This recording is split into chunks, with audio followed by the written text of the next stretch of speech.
My name is Daisy, and at 35, I've crafted a life that looks like it's been pulled from the pages of a lifestyle magazine. I live in a charming suburban home with my husband, Mark, who's made a name for himself in real estate, and his son, Ethan, from a previous marriage. Mark's ex-wife, Laura, lives across town, and we've managed to keep things civil, mostly for Ethan's sake. Our days are filled with the usual: Mark's long hours, my part-time job at a local boutique, and Ethan's college life. But beneath this perfect facade, I carry a secret that could tear it all apart. Today, as I stand in front of my closet, the weight of routine feels heavier than usual. I decide it's time for a change, something to shake up the monotony. I'm going shopping, not for the usual groceries or household items, but for something that might reignite the spark in my marriage. I drive to the city, the familiar route now feeling like a journey into the unknown. The boutique I work at is quaint, filled with clothes that whisper of elegance and simplicity. But today, I'm not here to work, I'm here to find something that speaks to me, something daring. As I browse through the racks, my eyes catch on a dress. It's not the kind I'd usually wear. It's red, vibrant, and cut in a way that promises to reveal more than it conceals. I imagine the look on Mark's face when he sees me in it, the surprise, the desire. I take it to the dressing room, the fabric feeling like a forbidden whisper against my skin. Slipping into the dress, I look at myself in the mirror. It fits like a second skin, accentuating curves I often forget I have. There's a thrill in this transformation, a sense of stepping into someone else's life. I twirl, watching the fabric dance around me, feeling the rush of something new, something bold. But as I admire my reflection, my phone buzzes. It's a message from Mark, asking if I could pick up some files from his office on my way back. The mundane request feels like a splash of cold water on my newfound excitement. I leave the boutique with the dress, the thrill of the purchase still tingling through me. However, as I drive to Mark's office, the weight of my secret grows heavier. It's not just about the dress, it's about the life I've been living, the lies by omission, the parts of myself I've hidden away. Entering Mark's office, the familiar scent of his cologne mixed with the leather of his chair greets me. I find the files on his desk, but something else catches my eye. A drawer slightly ajar, revealing a glimpse of something unexpected. Curiosity, that dangerous beast, nudges me forward. Inside, I find not just files, but a small, velvet box. My heart races as I open it, revealing a necklace, delicate and beautiful, with a note in Mark's handwriting. For the woman who is everything, yet deserves more. The words hit me like a wave. Here I am, trying to spice up our life with a dress, and he's planning something far more intimate, far more meaningful. Guilt washes over me, not just for looking, but for the secrets I keep. I close the box, my mind racing. What if Mark finds out about my secret? What if this necklace is his way of saying he knows more than he lets on? The drive home is a blur, my thoughts a tangled mess of excitement, guilt, and fear. As I pull into our driveway, the dress feels like a costume now, a mask I'm not sure I want to wear. The perfect life I built seems to teeter on the edge of something unknown. What will I find at the store that will change my life forever? Not just a dress, but perhaps the beginning of a truth I've been avoiding. And so, with the dress in one hand and the necklace in the other, I step back into my life, knowing that tonight, something will change. Whether it's the spark in our marriage or the unraveling of my carefully constructed world, only time will tell. As I step back into the boutique, the familiar chime of the bell above the door feels like a callback to reality. The plush velvet curtains of the fitting room still beckon, promising a sanctuary from the chaos of my thoughts. I slip behind them, the dress in my hand feeling like a lifeline to a different version of myself. The fabric is cool against my skin as I slide into the dress once more, the red fabric hugging my body in a way that feels both liberating and terrifying. I catch my reflection in the mirror, and for a moment, I'm not Daisy, the suburban housewife with a secret. I'm someone daring, someone bold, someone who could reignite the spark in her marriage. But as I twirl, watching the dress dance around me, I can't shake the weight of the necklace in my purse, Mark's words echoing in my mind. For the woman who is everything, yet deserves more. The thrill of the dress is now tinged with guilt, with the fear of what might happen if my secrets come to light. I'm so lost in my reflection, in the whirl of emotions, that I don't notice the figure lingering outside the fitting room. Ethan, Mark's son, had been at the mall with friends, his day filled with the usual youthful pursuits. But something, perhaps the sight of me entering the fitting room, made him pause, his curiosity piqued. Ethan's decision to stay wasn't just out of boredom.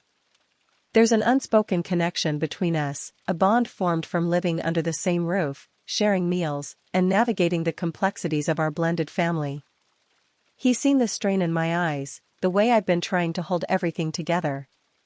Maybe he senses that something significant is happening today, something that could shift the dynamics of our family. He leans against the wall, pretending to look at his phone, but his eyes keep darting towards the velvet curtains.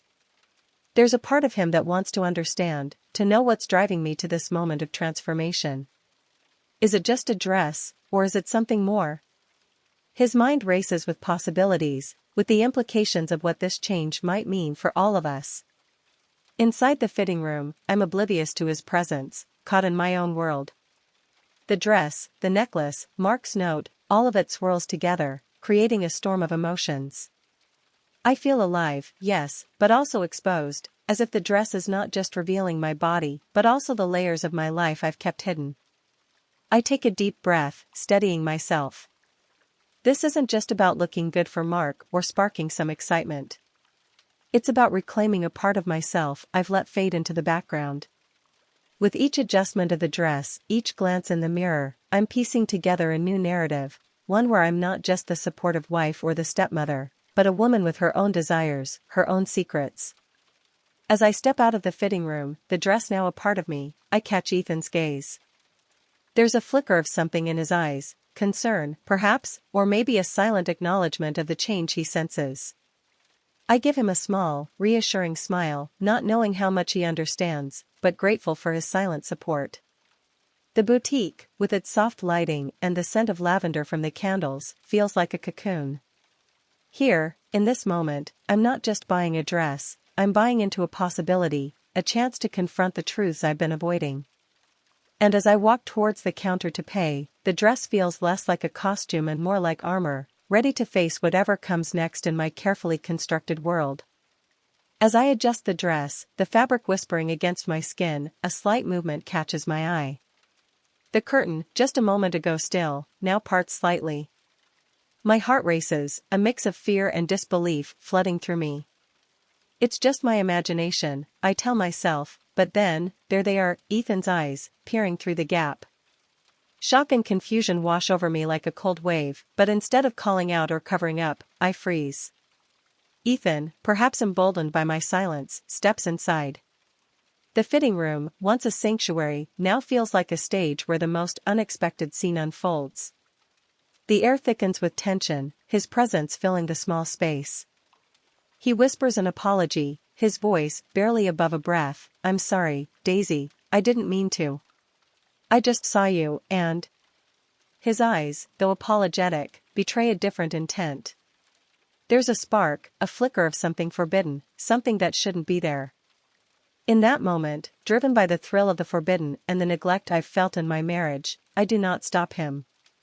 The world outside this velvet-curtained room fades away as he steps closer. His hand reaches out, brushing against the fabric of the dress, his touch sending a jolt through me. You look different, he murmurs, his voice low, almost a caress. I should push him away, I should scream, but instead, I find myself caught in the moment. The dress, which was meant to reignite passion in my marriage, now becomes the catalyst for something else entirely. Our eyes lock, and in that charged silence, we share a kiss. It's not just a kiss, it's an eternity, charged with the electricity of betrayal. The kiss deepens, and for a moment, I'm lost in the sensation, the forbidden thrill of it all. But as quickly as it began, reality crashes back. The implications of what we're doing, the potential destruction it could bring, hits me like a physical blow. I pull back, my breath ragged, my mind racing. Ethan, we can't, this is wrong, I manage to say, my voice shaky. He steps back, his face a mask of confusion and regret. I know, I'm sorry, I shouldn't have.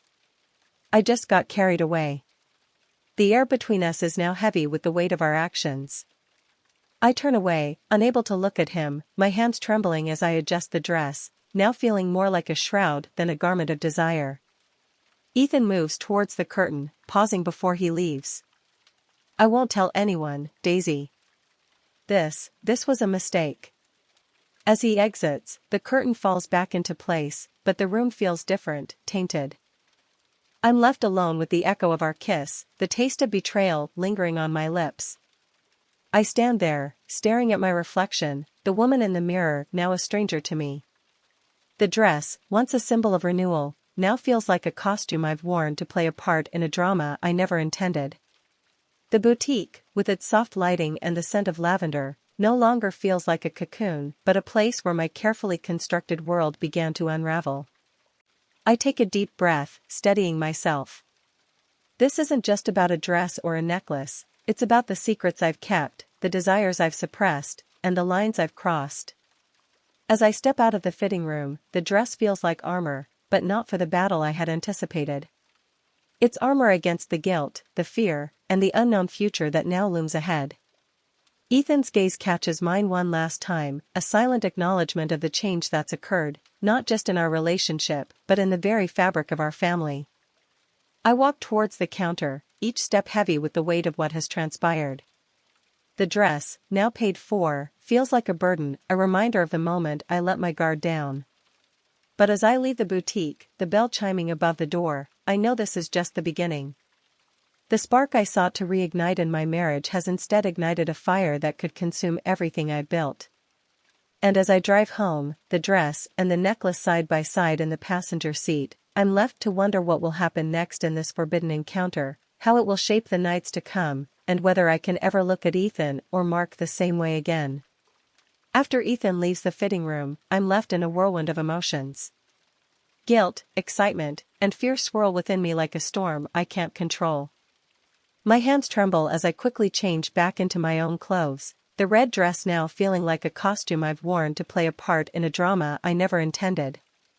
I leave the store without buying anything, my mind replaying the scene over and over, each frame etched with the weight of our forbidden kiss. The drive home is a blur, the landscape outside my car window a mere backdrop to the turmoil inside me.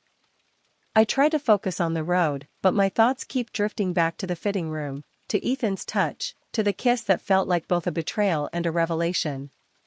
When I finally pull into our driveway, the house looks the same as always, but I feel like I've crossed into a different reality. I take a deep breath, steadying myself before stepping inside. Mark is in the kitchen, his back to me as he prepares dinner. The normalcy of the scene almost makes me laugh, or cry, I'm not sure which. He turns, his smile warm and unsuspecting, and asks, "Everything okay? You look a bit shaken." I manage a smile, my voice sounding distant to my own ears. "Just tired, that's all." The lie feels heavy on my tongue, but I swallow it down, hoping it doesn't show. Dinner is a quiet affair. I push food around my plate, my appetite gone, replaced by a gnawing guilt. Mark talks about his day, about some deal he's working on, but his words are like background noise. I nod, I smile, but inside, I'm screaming. Later, Ethan arrives. His entrance into the house is like a physical jolt. Our eyes meet briefly, a silent acknowledgement of our secret. It's fleeting, but in that moment, the air between us crackles with tension. He gives me a small, almost imperceptible nod before heading to his room, leaving me to wonder if he's as haunted by what happened as I am. The evening drags on. Mark and I watch TV, but I can't focus. Every time I glance at him, I see the necklace in his office, his note, and then Ethan's face. The contrast between the two is stark, and it's tearing me apart. When we finally go to bed, Mark pulls me close, his touch gentle and loving. I stiffen, the memory of Ethan's hands on me making me recoil internally. Mark senses something is off, his voice soft with concern. "Are you sure you're all right, Daisy? You seem distant." I force a laugh, the sound brittle. "Just a long day. I'll be fine after a good night's sleep." But sleep doesn't come easily. I lie awake, staring at the ceiling, the events of the day playing in a loop. The dress, the kiss, Ethan's whispered apology, the weight of the necklace in my purse. Each memory feels like a stone tied around my neck, pulling me deeper into a sea of guilt and confusion. As the night deepens, I realize that this isn't just about a dress or a necklace. It's about the secrets I've kept, the desires I've suppressed, and the lines I've crossed. The spark I sought to reignite in my marriage has instead ignited a fire that could consume everything I built. And as I lie there, the darkness enveloping me, I'm left to wonder what will happen next. Will Daisy's secret remain hidden, or will it come to light? The question hangs over me, heavy and foreboding, as I drift into a restless sleep, knowing that the morning might bring revelations I'm not ready to face. Days pass, and the tension at home grows palpable. Each moment feels like a ticking bomb, ready to explode with the secret I've been carrying. One evening, as the sun dips below the horizon, casting long shadows through our living room, Mark finds a receipt from the boutique in my purse. He holds it up, his eyes narrowing slightly. "Why didn't you buy anything?" he asks, his voice a mix of curiosity and suspicion. I feel my heart rate spike, the air around us charged with an electric tension. I fumble for words, my mind racing. I tried on a dress, I confess, my voice barely above a whisper. But I didn't buy it. Mark's gaze doesn't waver, his expression one of confusion morphing into concern. "Why not? You always love shopping there." The room feels smaller, the walls closing in. I didn't feel like it was right, I say, my voice shaky, hoping this half-truth will suffice. But it doesn't. Mark steps closer, his presence overwhelming. "Daisy, what's going on? You've been distant, and now this?" In that moment of panic, I feel the weight of my secret like a physical burden. I open my mouth to speak, but before I can, Ethan walks in. His eyes meet mine, a silent storm brewing between us. He knows. He knows what happened, and the guilt in his eyes mirrors my own. Ethan clears his throat, his voice steady but heavy with the burden of confession. "Dad, there's something you need to know." Mark turns, his attention now on Ethan. "What is it, son?" Ethan takes a deep breath, his gaze dropping to the floor before meeting Mark's again. "I saw Daisy at the boutique. She was trying on a dress, and I followed her into the fitting room." The room falls silent, the air thick with the weight of Ethan's words. Mark's face shifts from confusion to devastation, his eyes searching Ethan's for some sign that this is a cruel jest. But Ethan's solemn expression confirms the gravity of his confession. "I kissed her," Ethan continues, his voice cracking. "It was a mistake, a moment of weakness. I'm so sorry, Dad." Mark's face turns from devastation to anger, his fists clenching at his sides. "You what?" His voice is a low growl, the betrayal hitting him like a physical blow. I stand there, frozen, the room spinning around me. The truth, now out in the open, feels like a release and a condemnation all at once. Mark's eyes, filled with hurt and fury, lock onto mine. "Daisy, is this true?" The silence is deafening. I nod, my voice lost in the chaos of my emotions. "Yes, Mark. It happened. But it was a mistake, a moment of confusion and neglect." Mark steps back, his face a mask of pain. "Neglect?" His voice is a whisper, filled with disbelief. "Is that what you felt? Is that why you did this?" The room feels like it's shrinking, the walls closing in on us. I reach out, my hand trembling. "Mark, I'm so sorry. I didn't mean for any of this to happen. I was trying to bring something new into our lives, but I lost myself in the process." Mark turns away, his shoulders heaving as he tries to process the betrayal. "I trusted you both," he says, his voice thick with emotion. "I thought we were a family." Ethan steps forward, his voice pleading. "Dad, I know I messed up. I shouldn't have done it. But I couldn't keep this from you. It's eating me up inside." Mark doesn't respond immediately, his back still to us. The silence stretches, filled with the sound of his ragged breathing. Finally, he turns, his eyes red, his face set in a hard line. "I need time," he says, his voice cold. "I need to think. Alone." He walks out, leaving Ethan and me in the wake of his storm. The door slams, echoing through the house like a final judgment. Ethan looks at me, his eyes filled with regret. "I had to tell him, Daisy. It was the right thing to do." I nod, tears streaming down my face. "I know, Ethan. I know." We stand there, the remnants of our family life shattered around us, the air thick with the aftermath of our confessions. The future is uncertain, the path forward obscured by the shadows of our mistakes.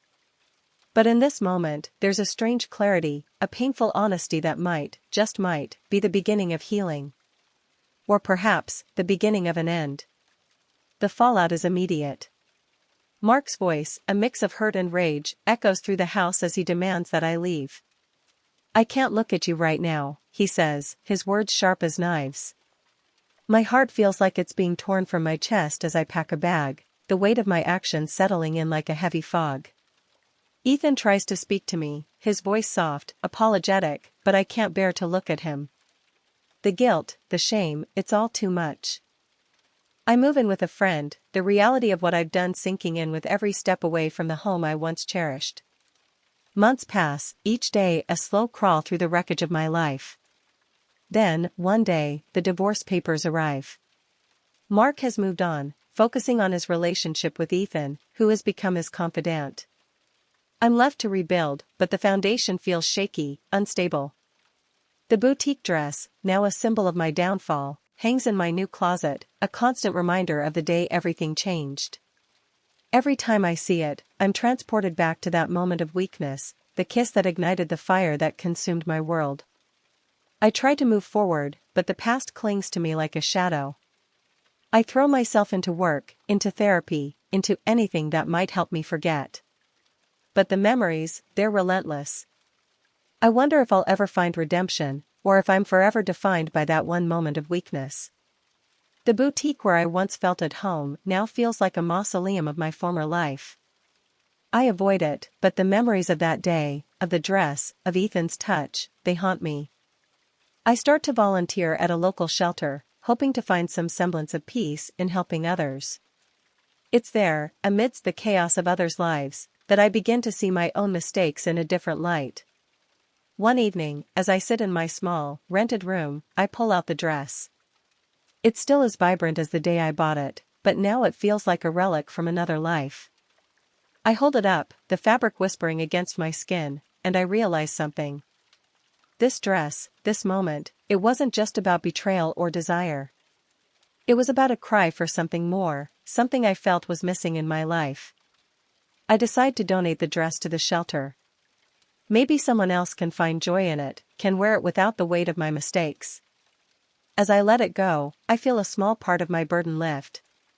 But the question lingers, will I ever truly move past this? Can I ever look at Ethan or Mark without seeing the pain I've caused? The days turn into weeks, and slowly, I start to rebuild. I take up painting, something I always wanted to do, but never had the time. Each stroke on the canvas feels like a step away from my past, a step towards something new. I meet people, make new friends, and start to see life through a different lens. One day, I receive an unexpected call. It's Ethan. His voice is hesitant, filled with a mix of regret and hope. "Daisy, I've been thinking a lot. I want to talk, if you're willing." The call stirs up a storm of emotions. Part of me wants to hang up, to keep the distance, that's been my shield. But another part, a part that's been yearning for closure, agrees to meet him in a neutral place, a coffee shop downtown. When I see him, he's different. There's a maturity in his eyes, a depth that wasn't there before. We sit, the air between us charged with the weight of our past. "I'm sorry, Daisy," he starts, his voice earnest. "For everything. I'd been talking to someone, trying to understand why I did what I did. It wasn't just about you or the moment. It was about me, about feeling lost. I listen, my heart softening with each word. I'm sorry too, Ethan, I reply, my voice barely above a whisper. I was looking for something, and I lost sight of what was important. We talk for hours, not just about the past, but about our futures.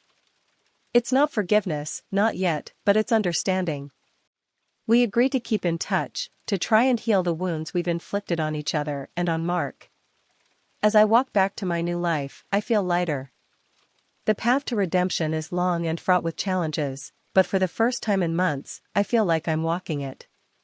The dress, the kiss, the fallout, they're part of my story now, but they don't define me.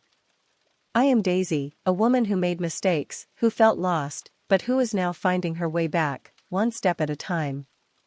And as I look up at the sky, the stars beginning to twinkle in the evening light, I wonder, will Daisy ever find redemption, or will she forever be defined by her moment of weakness? Only time will tell, but for now, I'm moving forward, with hope, with regret, but most importantly, with the resolve to be better. Don't forget to subscribe, like, and comment if you enjoyed this story. This will help us create more engaging stories for you.